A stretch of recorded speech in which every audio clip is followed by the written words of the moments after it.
eh, orang menyebutkan juga kimia itu kadang-kadang disebut sebagai ilmu pengetahuan pusat. Kenapa? Banyak bidang-bidang ilmu lain yang berkaitan dengan kimia. Nah, tumbuhan melakukan apa untuk menghasilkan kayu, menghasilkan hidup? Fotosintesis. Nah, fotosintesis apa? Kimia juga kan? Karbon, air. Nah, yang Anda makan apa? Karbohidrat. Yang Anda minum apa? H2O. Telur Anda makan protein. Minyak yang Anda gunakan lipid. Ya, daging yang Anda makan lemak. Itu juga semuanya bisa diurai secara kimia. Nah, jadi kalau orang kimia ngomong tidak ada kehidupan ini tanpa kimia. Nah, namun yang namanya ilmu itu merupakan definisi kesepakatan orang ya. Bagaimana orang menyepakati, para ilmuwan menyepakati air itu tersusun dari 2 atom hidrogen dan 1 atom oksigen. Tetapi bagaimana orang menyepakati bahwa oksigen, ilmuwan-ilmuwan menyepakati oksigen itu kita simbol dengan O. Kenapa O? Sifatnya seperti ini. Hidrogen itu H. Air itu berikatan apa? Air itu berikatan 2 atom hidrogen, 2 unsur hidrogen dan 1 oksigen. Disepakatilah. Nah jadi apa yang ada di alam ini disepakati dengan simbol-simbol tertentu, itulah yang namanya ilmu pengetahuan. Dan ilmu pengetahuan itu sifatnya dinamis, bukan statis ya. Kalau dinamis berubah-ubah kan. Ya. Hari ini ilmu pengetahuan bisa saja seperti ini saat ini, 2-3 tahun, 10 tahun ke depan berubah-ubah. Sama dengan teknologi juga berubah-ubah. Teknologi itu dinamis. Ponsel misalnya, 10 tahun lalu ponsel itu seperti apa? Monokrom kan? Tidak bisa WA, tidak bisa foto. Nah, sekarang ponsel semuanya bisa. Ponsel bisa untuk foto, bisa untuk audio, untuk video. Semuanya bisa. Nah, 10 tahun ke depan entah bagaimana lagi teknologi ini. Laptop bentuknya sekarang seperti ini, 10 tahun ke depan, 15 tahun ke depan seperti apa? Nah, itu adalah karya cipta pengetahuan manusia, ilmu pengetahuan. Makanya ilmu pengetahuan itu dinamis sifatnya. Apa saja? Sektor pertanian seperti itu juga. Orang menganggap penggunaan pestisida kimia itu biasa-biasa saja dalam kurun 20 tahun ke belakang ini. Sekarang sudah mulai pestisida itu berbahaya kan, kimia. Kembalilah ke pestisida organik. Ya kenapa? Orang meriset, pestisida kalau 20 tahun yang lalu pestisida itu sangat diagung-agungkan. Wah, kita bisa memaksimalkan hasil pertanian karena bisa mengurangi hama pengganggu. Tapi dengan penelitian, ternyata pestisida itu tidak baik untuk tanah, meracuni air. Karena dari penelitian pupuk begitu juga, pupuk kimia marak digunakan. Ternyata pupuk berefek apa? Berefek kepada tanah juga, berefek kepada lingkungan. Orang meneliti. Nah, jadi ilmu pengetahuan itu dinamis ya. Ilmu pengetahuan itu berubah-ubah. Nah, jadi makanya kita perlu memiliki pengetahuan, perlu berilmu pengetahuan, perlu belajar. Belajar dengan sekolah berbeda ya. Kalau orang Minang alam takambang jadi guru, di mana saja itu tempat belajar. Tapi alam tidak bisa memberikan sertifikat, ijazah. Ya kan? Nah, kalau yang namanya belajar di mana saja bisa belajar. Tapi sertifikat ya institusinya, ada sekolah. Kalau mau dapat ijazah SD ya masuk SD. Sekolah SMP masuk SMP, SMA masuk SMA. Mau dapat ijazah S1 kuliah, S2 ya kuliah, S3 kuliah gitu. Nah, tapi kalau yang namanya belajar di mana saja bisa belajar. Nah, itulah ilmu pengetahuan. Jadi kadang-kadang ilmu kimia itu disebut ilmu pengetahuan pusat karena menjembatani ilmu-ilmu yang lain. Nah, ini contohnya. Kemana saja ilmu kimia itu perginya? Semua aspek masuk ya, kedokteran, psikologi, geologi, fisika, astronomi. meteorologi, elektronika, teknik, ekologi, pertanian, botani, biologi, biokimia, semuanya masuk semuanya. Kimia hayati lah. Kimia organik itu kimia hayati. Kimia dari makhluk hidup gitu kan. Semua yang hidup, baik hewan ataupun tanaman. Nah. Oke, jadi ilmu kimia itu akrab dengan ilmu yang lain. Hubungan kimia dan pertanian. Nah, ini faktanya. Faktanya apa? Teori Malthus tentang populasi dan pangan. Ketersediaan pangan itu sama dengan deret aritmatik. Kebutuhan pangan itu 1, 2, 3 deretnya kan, berurutan gitu kan. Nah, sementara pertumbuhan penduduk, pertumbuhan manusia itu sama dengan deret geometri 1, 2, 4, 16. Maksudnya apa? Hari ini jumlah penduduk misalnya 1 juta. Besok pagi itu bisa melompat menjadi 1.200.000. Tetapi pertumbuhan ketersediaan pangan itu tidak bisa melompat-lompat seperti itu. Tidak bisa melompat. Jadi pada suatu saat nanti katanya menurut si Malthus ini teorinya akan ada suatu titik di mana jumlah penduduk dengan ketersediaan pangan itu tidak lagi seimbang. Nah, makanya diperlukan solusi-solusi. Salah satu solusinya adalah sains, ilmu pengetahuan. Nah, kalau sudah terjadi seperti ini kata si Malthus, ketersediaan pangan tidak lagi seimbang dengan jumlah penduduk, akan terjadi apa? Ya, pangan sulit didapat, akhirnya apa? Perang. Kalau sudah kelaparan itu perang lagi kan? Ya, kalau sekarang perang dunia itu akibat apa ya? Akibat perut lah, akibat energi, perebutan energi gitu kan? Nah, itu kata si Malthus ini. Faktanya apa? Kita menyebut bahwa pertumbuhan penduduk dengan ketersediaan pangan itu tidak lagi seimbang. Ya mudah aja lah kita lihat. Perkembangan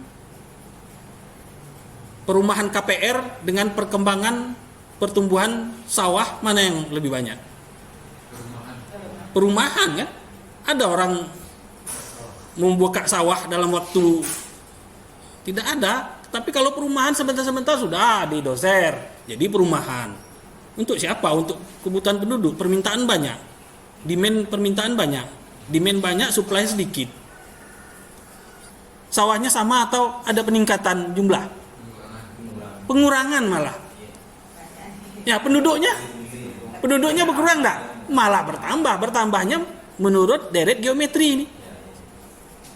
2 bertambahnya dalam waktu sehari, 4 bertambahnya. Sementara ketersediaan pangan sawah 1 bertambah, 2, 3, mungkin malah tidak bertambah kan? Malah berkurang, diganti dengan apa? Sawit bukan untuk pangan. Nah, kalau kita lihat apa saja yang dibicarakan, nah, contohnya ini misalnya unsur hara. Ya. Unsur hara ini tidak lepas deh. Ya, kalau kita ngomong unsur hara apa? NPK. Tidak sampai mengkaji apa itu NPK kan? Nah, kemudian unsur hara makro, NPK. NPK itu ya unsur apa? Unsur kimia, nitrogen, kalium, fosfat, kalium, nitrogen. Nah, itu ya unsur kimia. Nah, kemudian ada juga unsur mikronya yang dibutuhkan mikro. Boron, tembaga, besi, mangan, ya, dan lain-lain. Ada juga pupuk campuran yang terdiri dari campuran dari beberapa unsur tadi. Nah, jadi kalau kita berbicara kimia tidak lepas. Kita bicara pupuk saja itu sudah kimia apa katanya. Ya. Apalagi yang mau bicara pestisida itu juga kimia. Kalau kita lihat botol pestisida itu apa saja terkandung itu.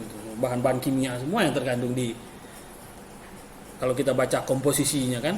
Pestisida ditulisnya komposisi itu. Bahan aktifnya ya, bahan aktifnya ditulis di situ kan. Bahan aktifnya apa? Tulis. Nah, itu kimia semua. Nah, berbicara masalah fotosintesis ya kimia. Itu reaksinya. CO2, H2O, CHO, oksigen. Nah ini yang mengapa kalau orang-orang yang pro terhadap lingkungan, orang lingkungan, nah ini mendukung sekali katanya. Apalagi orang-orang konservasi ya. Orang konservasi janganlah ngerubah hutan menjadi. Nah, sekarang lagi heboh itu di Instagram itu saya masuk gabung juga dengan grup Greenpeace. Nah sekarang lagi heboh itu masalah sawit. Yang lagi hangatnya kemarin saya lihat juga pemerintah kan mensubsidi untuk perkebunan sawit untuk kebutuhan biodiesel kan. Biodiesel. Ternyata dari hasil biodiesel katanya apa? Untuk mengurangi ketergantungan kendaraan menggunakan minyak bumi. Nah, agar apa? Minyak bumi selamat. Dan katanya karbon buangan dari kendaraan kalau yang menggunakan biodiesel ada campuran dari minyak sawitnya itu akan ramah lingkungan. Ternyata enggak. Setelah diteliti malah lebih parah. Iya. Emisi buangnya lebih parah daripada fraksi minyak bumi. Yang lebih parah, dia menghitungnya sampai menghitung berapa kenaikan panas bumi dari perkebunan sawit juga dihitungnya. Tambah emisi gas buang, tambah kenaikan suhu bumi dari perkebunan sawit. Nah, tapi kalau itu kita bahas sulit apa? Karena ada supply and demand. Ada permintaan. Permintaan hubungannya dengan apa? Dengan ekonomi. Memang itu sektor yang sekarang yang menumbuhkan nilai ekonomi tinggi ya perkebunan sawit ya. Nah, tidak bisa kita ada usaha bersawit. Tidak bisa Pak. Kalau tidak bersawit mana anak ini mau hidup nih? Sulit juga kalau gitu. Nah, tapi kalau orang-orang pecinta lingkungan ngomongnya gitu, tidak perlu lagi perkebunan sawit, ganti katanya. Ya tapi perkebunan sawit sekarang sektor ekonomi yang cukup besar, ya, menjanjikan. Nah sekarang bagaimana sebaiknya kita? Sebagaimana Pak, harus menjaga lingkungan atau enggak? Ya, kalau semuanya nanti isi Sumatera ini diganti sawit, apa yang terjadi? Hutan-hutan tidak ada lagi, tapi semuanya diganti perkebunan sawit. Apa yang terjadi?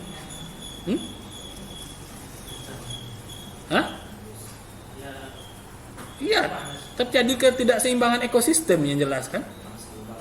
Ya. Tapi sulit kita membahasnya apa? Di situ ada nilai ekonominya, dari nilai ekonomi sawit itu tinggi, banyak orang yang bergantung itu. Sulit membahasnya itu. Ya. Nilai ekonomi sawit tinggi, orang banyak bergantung di situ, tapi nilai kerugian dari lingkungan juga tinggi. Nah, sekarang terserah. Kalau saya milihnya ya gimana ya? Orang-orang yang punya kebunan sawit yang banyak bergantung hidupnya dari sana. Nah, ya ada abang saya itu enggak pegawai, enggak apa-apa ya, bergantung dari sawit. Kalau enggak dari sini kata ngomong ke saya kan, ya dari mana bisa ngidupin anak kalau enggak dari kebunan sawit ini yang bisa. Ya, tapi itu tadi perlunya konservasi seperti yang dilakukan oleh TKA. Saya pernah ke TKA di sana, ternyata dari berapa hektar perkebunan sawit itu ada sebagian dia konservasi, dia biarkan hutannya di situ. Dia biarkan burung-burungnya hidup di situ, monyet hidup di situ, berbagai macam semut hidup di sana, dibiarkan. Itu salah satu bentuk usaha konservasi dan sudah ada peraturan juga, saya lupa peraturannya itu. Perusahaan-perusahaan perkebunan yang tidak melakukan konservasi, maka sawitnya tidak akan dibeli oleh perusahaan. CPO-nya tidak dibeli. Jadi perusahaan harus melakukan konservasi sebagai bentuk apa? Sebagai bentuk usaha untuk perbaikan lingkungan itu tadi. Damasraya itu sawit enggak? Ya. Berapa persen luas Damasraya itu perkebunan sawit? Sampai 60%-nya luas Damasraya itu perkebunan sawit. Sampai kan? 60%-nya perkebunan sawit, 20%-nya pemukiman. Sawah berapa persennya dari luas Damasraya? 4.000-an hektar. Dari seluruh luas Damasraya 4.000-an hektar. Sedikit itu. Kalau 4.000 hektar itu, banyak yang alih fungsi. Nah, sawit. Sebelum sawit dompeng dulu kan? Sebelum sawit dompeng dulu. Nah, berapa tuh kerusakan juga? Tapi itu nilai ekonominya di situ. Ya, kalau tidak ada perkebunan sawit di Indonesia juga, Indonesia ini menjadi kacau juga ekonomi. Bukan Damasraya, bukan Bungo saja, tapi Indonesianya. Karena perputaran ekonomi Indonesia itu banyak juga dari sektor sawit, perkebunan. Itu. Oke, nah ini berbicara fotosintesis saja sudah berbicara kimia. Unsur hara. Nah, kemudian berbicara pupuk juga. Nah, tapi sekarang sudah mulai ya. Perang antara pupuk kimia dengan pupuk organik. Tapi kalau perkebunan masih tidak tercukupi dengan pupuk organik. Nah, tetap masih menggunakan pupuk kimia. Perkebunan sawit masih kan? Tidak bisa. Sulit. Tapi usaha-usaha untuk memaksimalkan penggunaan pupuk hayati ini, pupuk alami ini, mungkin perlulah. Nah, sekarang beberapa perguruan tinggi sudah mulai itu. Anak-anak yang mengajukan skripsi untuk mengkaji pupuk kimia, pengaruh pupuk kimia ini terhadap hasil pertanian ini itu sudah mulai dikurangi. Jadi kalau mau mengkaji sekarang skripsi penelitian arahnya ke organik. Sampai jam berapa kita? Sampai siap. Keduanya 9:30 kan? 9:30 ada lagi? Enggak. Soalnya materinya masih 17 lembar lagi nih.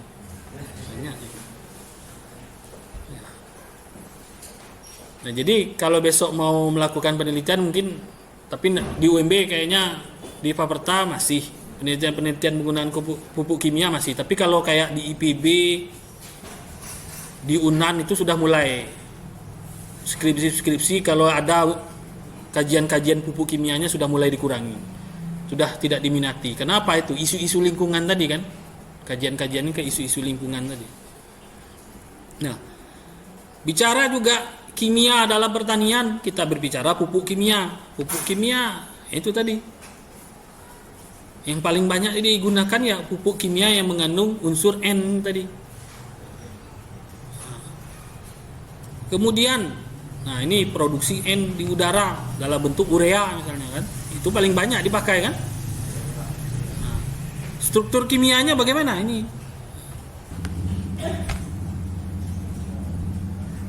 Sebenarnya kita menghasilkan urea itu, manusia ini kan, dari mana kita menghasilkan urea? Nah, dari kencing kita, di pipis kita tuh, ya urea itu, kita menghasilkan urea. Kita juga menghasilkan sulfur, belerang. Dari mana? Dari kentut. Nah, kentut itu juga mengandung sulfur, tuh belerang. Nah, jadi tubuh kita juga sebagai siklus kimia yang sangat komplit ya semuanya. Kita juga menghasilkan, tubuh kita juga sebagai pabrik kimia. Nah, kemudian kalium. Nah, ini kalium. Fungsinya apa ya? Ya mungkin dalam bentuk pupuk komersilnya KCl ya. Pembentukan dan transport karbohidrat. Karbohidrat dari tanaman berfungsi untuk apa? Untuk pertumbuhannya. Tanaman menghasilkan karbohidrat untuk batangnya, untuk menghasilkan buah dari proses fotosintesis.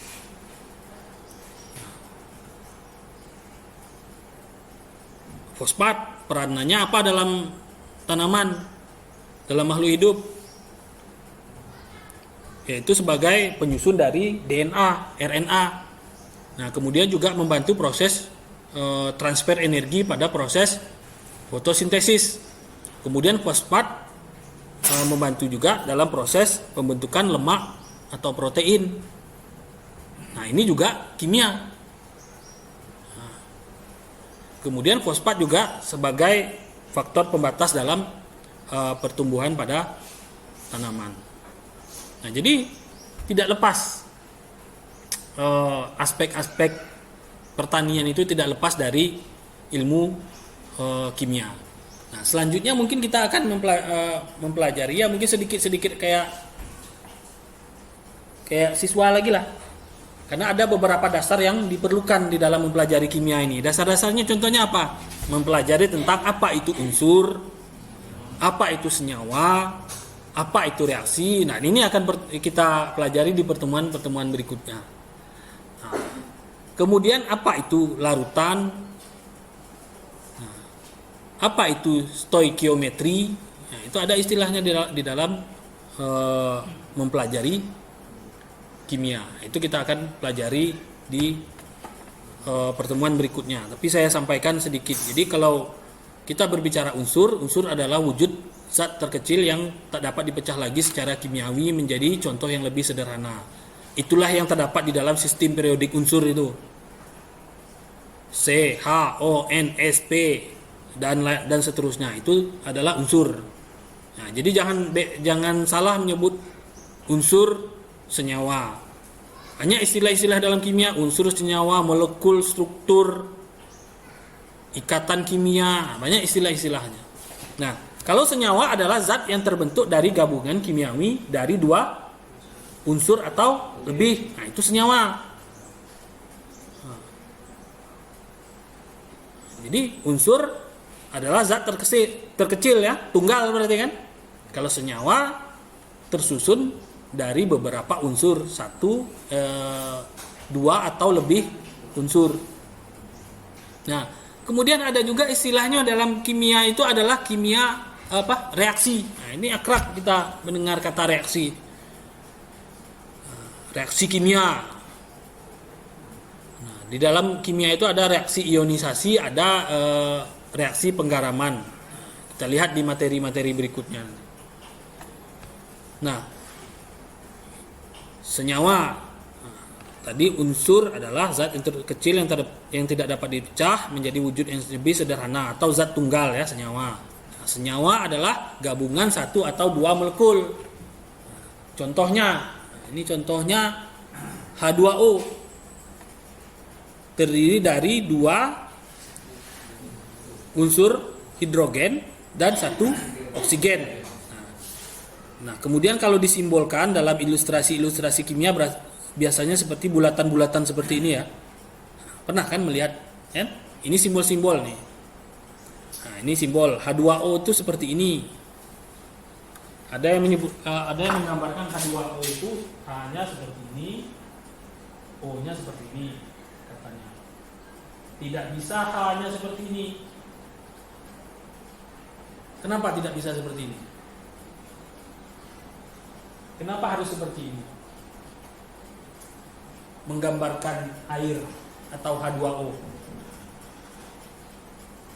Karena elektron valensi dari H ini satu.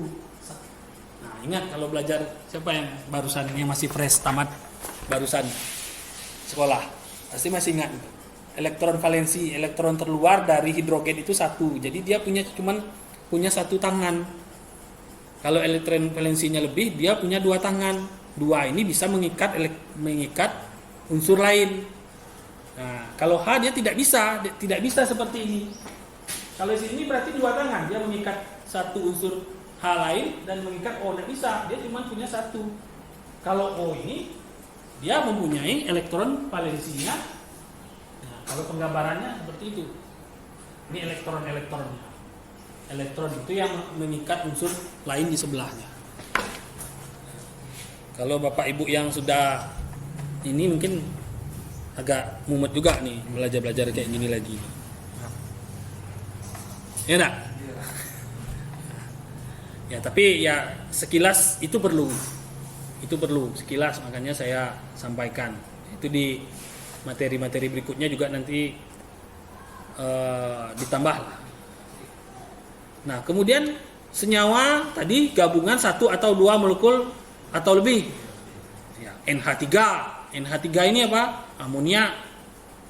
Nah, NH3 itu tersusun dari 3 hidrogen dan 1 nitrogen. Kemudian karbon dioksida. Bentuknya seperti ini. Karbon dioksida. Nah, kemudian hidrogen peroksida. Banyak ya. Yang terbentuk dari unsur yang jelas, yang terbentuk dari unsur membentuk senyawa. Karbon monoksida, karbon dioksida, belerang dioksida, belerang tioksida, karbon tetraklorida.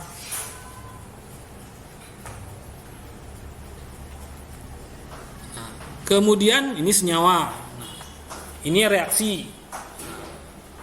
Reaksi biasanya dituliskan seperti ini. Nah, contohnya reaksi fotosintesis tadi kan. CO2 tambah H2O, kemudian ada sinar matahari, kemudian membentuk karbohidrat. Nah, karbohidrat itu nanti rincinya belajarnya di biokimia itu. Macam-macam karbohidrat, ada glukosa, fruktosa, laktosa, maltosa. Kalau akhirannya osa-osa itu berarti golongan karbohidrat, golongan gula, osa belakangnya. Nah, itu karbohidrat. Karbohidrat itu penyusunnya dari apa? Karbohidrat itu disusun dari karbon, hidrogen, dan oksigen. Nah, namanya itu berubah sesuai dengan jumlah karbonnya. Kalau glukosa itu C-nya 6, H-nya 12, O-nya 6, itu glukosa. Nah, nanti laktosa, maltosa. Nah, kalau dalam kehidupan sehari-hari apa yang membedakan? Tingkat rasa manisnya. Gula pasir dengan madu berbeda kan rasa manisnya kan. Nah, itu komponen penyusunnya berbeda. Madu itu fruktosa, kalau gula itu glukosa, ada glukosanya, ada fruktosanya sekian persen. Nah, itu yang menyebabkan rasa manis berbeda-beda. Kita makan pepaya manis kan. Nah, itu juga penyusun berbeda dengan rasa manis anggur misalnya. Nah, kenapa Pak pepaya muda atau buah yang muda tidak rasa manis, pahit, berbeda? Nah, itu penyusun kimianya juga berbeda, sudah berubah. Nah, itu di biokimia tanaman, ada mata kuliahnya biokimia tanaman. 10.30 sampai 10.30 ya. Ini 2 lembar lagi. Di kimia juga berbicara larutan. Apa itu larutan? Larutan itu campuran homogen yang terdiri dari 2 atau lebih zat. Zat yang jumlahnya lebih sedikit di dalam larutan disebut dengan solut. Nah, kalau berbicara ini, kita sehari-hari membuat larutan itu di rumah. Ya enggak? Kopi, teh, kita melarutkan apa? Gula dengan air. Mana yang disebut dengan pelarut, mana yang disebut dengan zat pelarut? Zat terlarut. Gula. Pelarut air. Nah, jadi itu sehari-hari kita berbicara ini. Di kebun juga seperti itu. Kita melarutkan apa? Apa yang perlu dilarutkan di kebun? Ya, pupuk ada, pupuk yang padatan kita cairkan ada kan? Penggunaan pestisida, herbisida juga dilarutkan kan? Biasanya dicampur kan? Nah, itu. Nah, kemudian dalam kimia ada lagi berbicara mengenai stoikiometri. Stoikiometri ini ibaratnya ilmu-ilmu hitung-hitungan lah dalam matematikanya kimia. Nah, ini hitung-hitungan. Mol, molaritas, berat massa,